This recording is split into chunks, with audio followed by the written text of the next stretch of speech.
So do you like onions? I don't. Never been an onion guy. Some of you all may remember back in the 80s and the 90s, there was a place called Damon's, the place for ribs. And I think we went every now and then on a Sunday. And I think there was maybe more than once that my dad ordered, they had some kind of onion loaf, some kind of fried onion loaf. I think I remember picking off of that loaf, once or twice. And I think maybe at least once, we were up at the Beacon Drive-In in Spartanburg, and my dad ordered a cheeseburger a plenty, which means, you get lots more of extra stuff, which was onion rings, and I think I probably ate an onion ring or two from his plate. But generally speaking, outside of a few fried interactions, I have never been a guy who's chasing after that vegetable bulb known as the onion. I do not knowingly partake of onions. I do sometimes unknowingly partake of onions, right? You know what that means? Happened last Sunday. All of my kids and their significant others, except one, were all here in town, and we went out to lunch after church. Went to the old Tex-Mex Cantina across the river over there, and they had a little brunch item, which was a breakfast quesadilla. And man, one person at the table ordered it. I saw it. I was like, oh man, I got to order one of those for the table. So I got one for the table, and they brought it in, and it looked amazing. And I was so excited about it, I just grabbed a slice and took a bite and realized what a huge nincompoop I was. Because it didn't even cross my mind that there might be a little ye old pico de gallo on top or underneath or somewhere in the middle of all that breakfast quesadilla. And suddenly, my mouth was under attack by some trace amounts of onion. Now, they didn't feel trace amount to me in that moment, right? Why? Well, whether it's onions in a breakfast quesadilla or garlic in a blue raspberry Italian ice, when there's something in something that you don't like, it throws you off, right? There's not a trace amount. It's a real amount. It's something that has grabbed a hold of you. But what if the trace amount wasn't something in a recipe? What if it wasn't a piece of food in a recipe? What if the trace amount of something was an ingredient that created an unsettling peace in your life? Why unsettling? Well, unsettling in this sense, it unsettles you at first, but then it creates this peace that's for real. It moves toward a hope that will stick with you today and forever. That sounds like more than just a little trace amount, right? We are finishing up our series today, Above All. And what we've been doing is looking at a moment in the life of the prophet Isaiah. A moment where he was made aware of an unsettling peace that actually created a great sense of hope in his life. And that hope wasn't just for him many years ago. That hope that he experienced on that day is a hope for me and for you right now. What kind of hope are we talking about? Well, let's find out. Our message today is Above All Traces, and we're going to be looking in the Bible at Isaiah chapter 6, verse 13. This is what Isaiah wrote of his experience. Yet there will still be a 10th portion in it. This is the voice of God speaking to Isaiah. Isaiah is writing down what God said, and God said, yet there will still be a 10th portion in it. Everything in the country was being tossed around in uncertainty. There was political uncertainty. There was financial uncertainty. There was uncertainty across the whole of society. Sounds a lot like how things are today. And in that moment of uncertainty, Isaiah had an amazing vision of the power and glory and majesty of God. God allowed Isaiah to catch a glimpse of something that no one else had ever experienced. And what Isaiah saw was God seated on the throne above all other thrones. And there were fiery angelic beings known as seraphim, and they were hovering above the throne. And with loud voices over and over again, they were saying, "Holy, holy, holy is the Lord of hosts, the God of angel armies. The whole earth is full of his glory." And then moments later, God's own voice boomed above the voice of the seraphim. And he gave Isaiah a mission, a message, a purpose for his life. And the message was this: Isaiah, I want you to spend the rest of your life telling people that my glory and my majesty are awesome and amazing and beyond anything that anyone can comprehend. You keep telling them that, Isaiah, but very few of them will get it. Can you imagine that? I mean, can you imagine if I stood up every Sunday and I gave this glorious message about how awesome and amazing the power and the majesty and authority of God is, but only a few people were ever really going to get it? Most would not make any connection whatsoever. That's something that's a little unsettling, right? It's a little unsettling to think, well, man, here's all this great stuff about God, but nobody's really going to get it. And hey, if God's saying that's how it's going to be, then man, forget church. I'm not going to church on Sunday morning. I'm going to go out for breakfast quesadillas. You know, that's the better way for me to spend my time if nobody's going to get it anyway. The unsettling part is that Isaiah had a message that was so unsettling that people were not going to believe it. And the reason why is because the unsettling part of the message was about how God's peace works. And the peace of God only works for those who believe. That's the unsettling part. God said, Isaiah, look, there's only going to be about 1/10 of the people that are going to believe and keep believing your message. There's only about 1/10 of the people that are going to believe and keep believing in my glory and my majesty and my power and my authority. There's only about 1/10 of the people that are going to believe that I am worthy of all praise and that the whole world is full of my glory. So what does that look like for Isaiah? What does 1/10 look like for Isaiah? Well, it's been estimated that the population of the world at this time, around Isaiah's time, would maybe around 100 million people, but we don't know for sure. And many years ago, one author said, well, let's just kind of speculate to try to help us understand what Isaiah was facing. And so he kind of speculated about the number of people that would have heard Isaiah's message, and he came up with a ratio based on what God's saying here that was 1 to 500. In other words, he would say it would be like walking by a building where there were 500 Jews in that building and they were reading the Torah or listening to the priest, but only one was truly worshiping God. 499 of them were also sacrificing and worshiping to Baal in secret, because they might want to keep up with that other god, Baal, just in case things with God didn't work out. Can you imagine that? That the likelihood is maybe even the priest was not worshiping God. They were just going through the motions. It's a sobering estimate that only one person would truly be worshiping God, even though 500 of them were gathered saying they were worshiping God. Now, why does that matter? Why does this 10th thing from God matter? Well, first of all, it would have been somewhat encouraging for Isaiah. Because if Isaiah was really listening to God, he would hear God say, hey man, you can try all the church growth stuff that you want, but it may not work.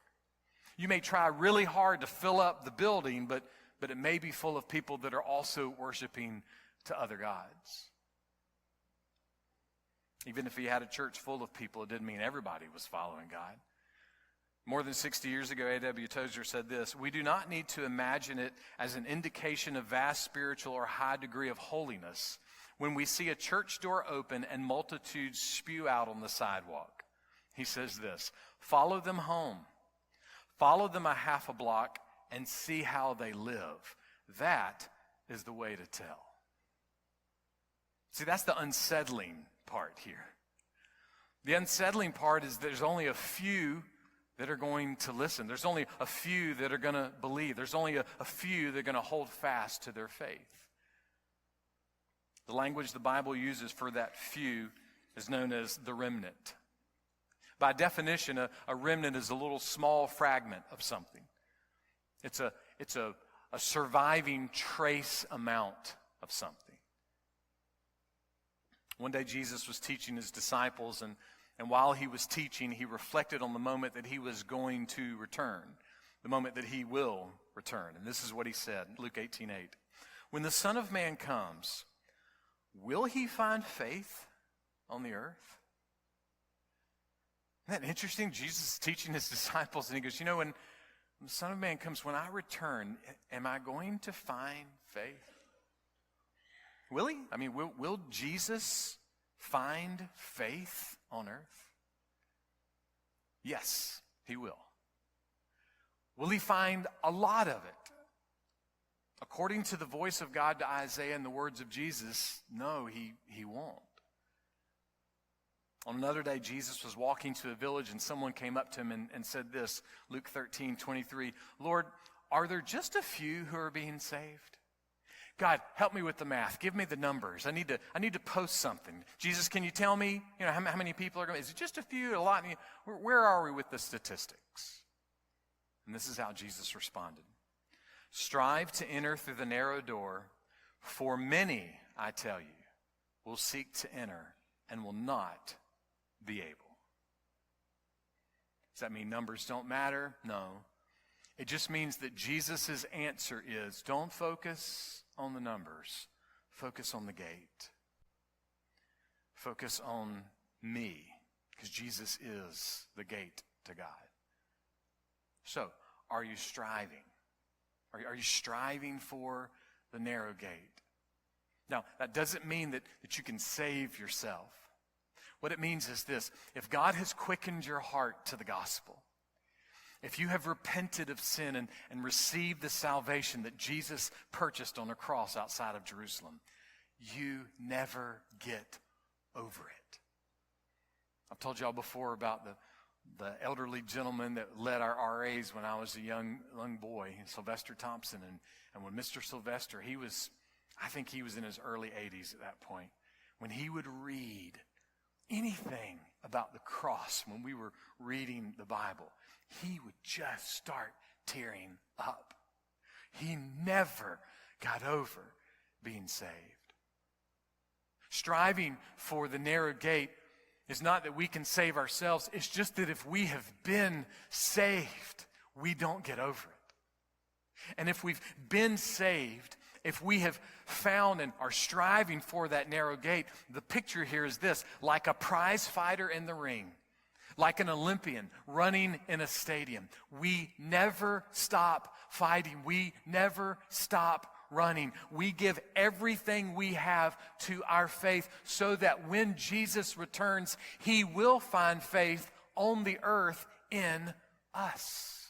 And we will find peace and joy and freedom forever.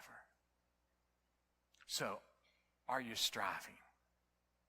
What will Jesus find when he shows up? Will he find us firm in our faith? Do you today have this saving faith that Jesus spoke of? Someone said when it comes to the return of Jesus, we all are going to have one of two reactions, and it all boils down to our response to Jesus right now. What we think about Jesus, how we are responding to Jesus right now today, will impact when he returns, whether it will be the greatest calamity in all of human history to us, or whether it will be the greatest, most blessed hope that we could possibly imagine. Which will it be for you? Calamity or hope? God gives Isaiah a difficult message. It's an unsettling message. It's a message that the more he preaches, there weren't going to be more people that responded. There's just going to be a few that would receive and believe, not because they couldn't understand, but because they would not understand. They could hear the message, but they would not receive it. They would keep rejecting God, denying God, evading the truth about God. Listen, when it comes to the truth about God, don't reject, rejoice in that truth. Respond to that truth. When it comes to the truth of God, don't deny it. Delight in the truth of God. When it comes to the truth of God, don't evade it. Embrace it. Enjoy it. Let it be your greatest treasure. Most people were going to reject God. They were going to reject God's message. And oddly enough, that was going to be something that could be very encouraging to Isaiah when a lot of people didn't walk the aisle.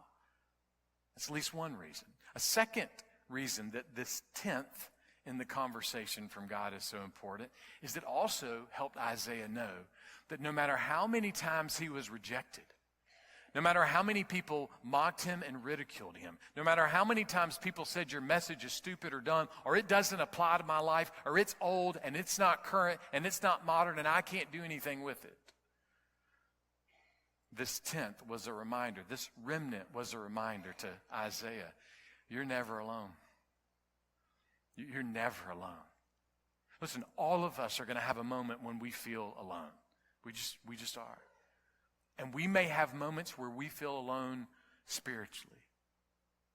But the promise that God is giving, this unsettling message, this unsettling peace, is actually something that creates peace. Because it reminds us there is always a remnant. There's always a small fragment of people that will keep holding on and clinging to Jesus as their greatest joy and their greatest treasure. But it wasn't going to be easy on the remnant. Listen to what God says next, verse 13. And it will again be subject to burning like a terebinth or an oak whose stump remains when it is cut down. Now, about 140 years after Isaiah gave this message, this actually happened. The devastation actually happened. The country was conquered. The people were exiled. But then that time passed, and when the exile was over, everybody came back, and it was just all Garden of Eden, right? No, it wasn't. Everything wasn't perfect. One of my favorite places on the planet is Heights Taco and Tamale Company in Little Rock, Arkansas. I could eat there every single meal. If they were open for breakfast, I'd go for breakfast. It's just fresh, wonderful, fantastic food. And Thursday night, my sister-in-law was there, and she sent me a text, hey, guess where I am? And this was what I responded back to her. You know, that picture opens up at least the possibility that, as philosopher Belinda Joe Carlisle once said, ooh, baby, do you know what that's worth? Heaven is a place on earth. Now look, I love Heights Taco. I mean, I really, I could go there immediately after church today and be super excited. But it is not heaven on earth. And neither is anything else. No matter how great your spouse is, or your kids are, or your job is, or your house is, or your car is, or your favorite sports team, or anything else in life, they are not heaven on earth. In the letter to the Hebrews, it says this, Hebrews 13:14, for here we do not have a lasting city, but we are seeking the city which is to come. Here is not home. It's temporarily home, but it's not home. There's a city that we're longing for. It's the city of God. It's the kingdom of God. Until Christ returns, there will be no perfect city. There will be no perfect home. There will be no perfect spouse. There will be no perfect kids. There will be no perfect job. There will be no perfect car. There will be no perfect sports team. There will be no perfect government. None. Until Christ returns, everything is going to be subject to burning. as God's message was. In other words, there's always going to be suffering. There is never has been a perfect society, never will be a perfect society. There are no golden years on this earth. Even Christians will suffer, and their faith will be tested. But every single time, there is any notion that the world is falling apart, any notion of turmoil or war or famine or natural disaster, no matter how unsettling everything is around us, there is always a remnant. Always. There's always people striving to believe in and trust in and rely on and cling to Jesus. Or maybe put another way, there is always a trace of grace. Always. There's never not a trace of grace. In the worst moment in history, there's always a trace of grace. And that trace of grace reveals a trace of peace, and that trace of peace leads to a mighty oak of hope. And where does that trace of grace come from? Listen to what God says next. The holy seed is its stump. So the remnant is coming from a seed, and the holy seed is the stump. If my info is correct, I think the winning pumpkin this year at the state fair was like 215 pounds, something like that. That's a lot of gourd, or a lot of squash or fruit, whatever you want to call a pumpkin. All of them work scientifically. But that's a lot of pumpkin. Where did it come from? Well, it came from a seed, right? Somebody, somewhere in the state of South Carolina, planted a pumpkin seed. And that pumpkin seed grew into an impressive pumpkin. God tells Isaiah, the seed of the remnant may seem small. In fact, the remnant itself may seem small. It may seem like small math. But it is going to grow not just into a kingdom, but it is going to grow into the ultimate, true, last, final, everlasting kingdom. Apostle Paul was writing to the church at Galatia. He told them that all the promises of God that he gave to Abraham 2,000 years before the first Christmas, that all of those promises came from a seed, not seeds. That's the language he used, because the promises came from a seed, not seeds, not a lot of seeds. And who did Paul say the seed was? Well, Paul said the seed was the same seed that God referenced in the beginning. It was the seed that was going to grow and crush evil, end evil. It was the seed, as the song the choir sings sometimes says, that reminds us that death is dead and love has won. So who won? Who conquered? Who's the seed? The seed is Jesus. The seed is the Son of God, the Messiah. All of history, all of the debates of history and theology and economy and government, whatever debates are out there, every debate can be ultimately solved and ended, and will one day be ultimately solved and ended with one fact. And that fact is this: the holy seed is Jesus. Jesus is the seed. The promise of all that is good and happy and holy and satisfying, all of it is found in the holy seed. And that holy seed is where the remnant springs from. And the remnant always springs from Jesus. Everything comes from Jesus. The hope, the peace, the joy. It is all found in Jesus Christ, the Messiah, and nowhere else. Is it an unsettling peace that the gate is wide that leads to destruction and most people will find it? Is that unsettling? Yeah. And likewise, is it unsettling that the gate is narrow that leads to life and only a few will find it? Is that unsettling? Yeah, it's unsettling. It's unsettling to think that there has never been a time in history where the majority of the population of the world was not rejecting God. That the majority of the population in the world was at the wide gate, not the narrow gate. And it's no different today. And that is unsettling. But that unsettling reality creates a settling message of hope and peace.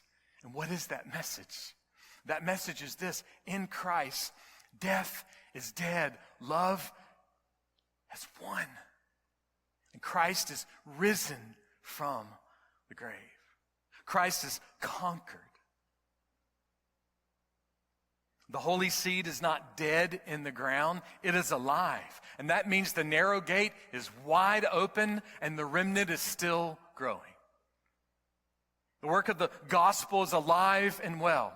No matter what happens with this election, Jesus is King. And the work of the gospel will never fade, not this November and not 100 Novembers from now. In 10,000 years, Jesus will still be reigning, and we believe that today, and it is our hope of everything today. He is the holy seed, and the gate is open.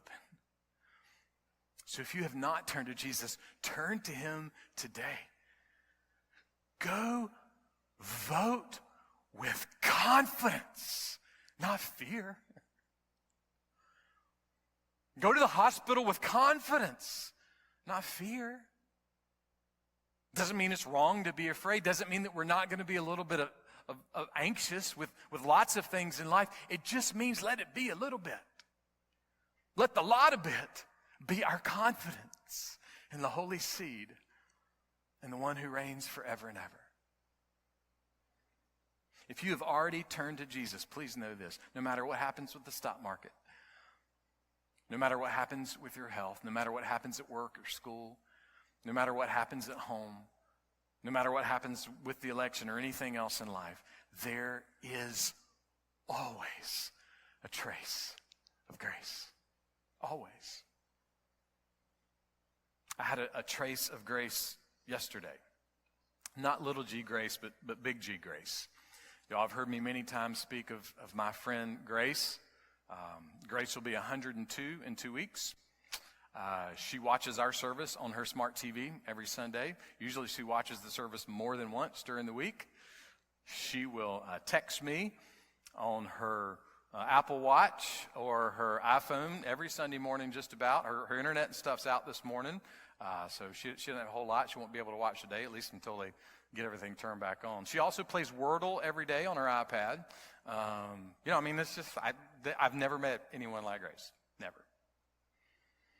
I got to see her for a few moments yesterday because she was being recognized up at Clemson for officially 75 years as an athletic booster, but really it's more like 85 years that she has been helping out up there.